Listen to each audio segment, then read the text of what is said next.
Kronologi kericuhan di Kupang, salah paham anggota POM dan Polri saat final laga futsal. Kesalahpahaman ya antara anggota TNI dan anggota Polri. Kapolda NTT, Irjen Johni Asadoma membeberkan kronologi terkait kerusuhan yang terjadi di Gor Aepoy Kupang pada Rabu 19 April malam.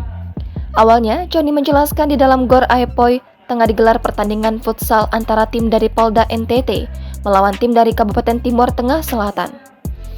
Namun saat pertandingan yang masih memasuki babak pertama, terjadi kesalahpahaman ketika ada anggota polisi yang terjatuh dari tribun penonton dan akan dilindungi oleh anggota POM AD.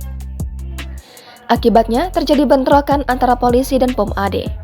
Jadi pada pertandingan final futsal tadi malam ini bukan antara TNI dan Polri, tetapi pertandingan final antara tim futsal Polda NTT itu melawan tim futsal P&K Kabupaten Timur Tengah Selatan.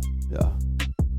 Tetapi kemudian di dalam pertandingan tersebut ini terjadi kesalahpahaman, ya, di mana ada anggota yang apakah dia melompat ataukah dia terjatuh ke bawah, kemudian akan dilindungi atau akan diajak keluar dari area pertandingan oleh anggota POM. Namun, Johni menjelaskan bentrokan sempat berhasil diredam dengan meminta kepada pihak panitia penyelenggara untuk menghentikan pertandingan. Hanya saja, sambung Johni, tersebarnya foto dan video saat bentrokan terjadi diduga memicu anggota TNI lain sehingga bentrokan susulan tak dapat dihindarkan. Nah, kemudian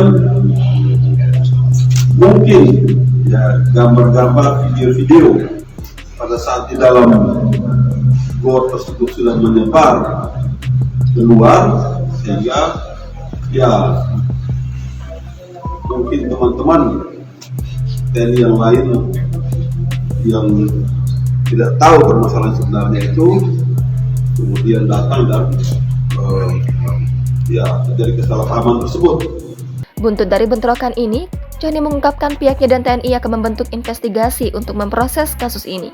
Kemudian bagi anggota Polri dan TNI yang terlibat akan ditindak. Dan mereka yang terlibat ya, tentu akan diproses hukum sesuai dengan hukum yang berlaku. Ya, kalau TNI akan dilakukan proses hukum di internal TNI, kalau Polri juga akan diproses hukum sesuai dengan aturan hukum yang berlaku di Polri. Masyarakat umum juga kita akan proses sesuai dengan aturan hukum yang berlaku. Selanjutnya, Johni mengatakan pos-pos pengamanan Lebaran 2023 yang turut dirusak akibat bentrok akan dibangun kembali antara Polri TNI. Pasca bentrokan, katanya patroli gabungan akan digelar dengan kerjasama antara Polri dan TNI. Tujuannya adalah apa? Ya, untuk memberikan rasa nyaman, rasa aman pada masyarakat di dalam aktivitas mereka, terutama di dalam menyambut rangkaian raya Idul Fitri. Johni juga mengimbau kepada anggota Polri TNI agar tidak melakukan tindakan provokatif, menghasut, dan anarkis.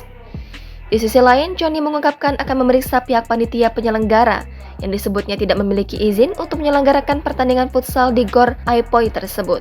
Karena itu kami menghimbau kepada seluruh masyarakat yang akan melaksanakan kegiatan-kegiatan yang mendatangkan atau menghadirkan orang banyak ini agar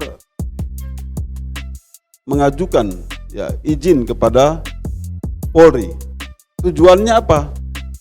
Tujuannya supaya Polri bisa mengantisipasi, memberikan pengamanan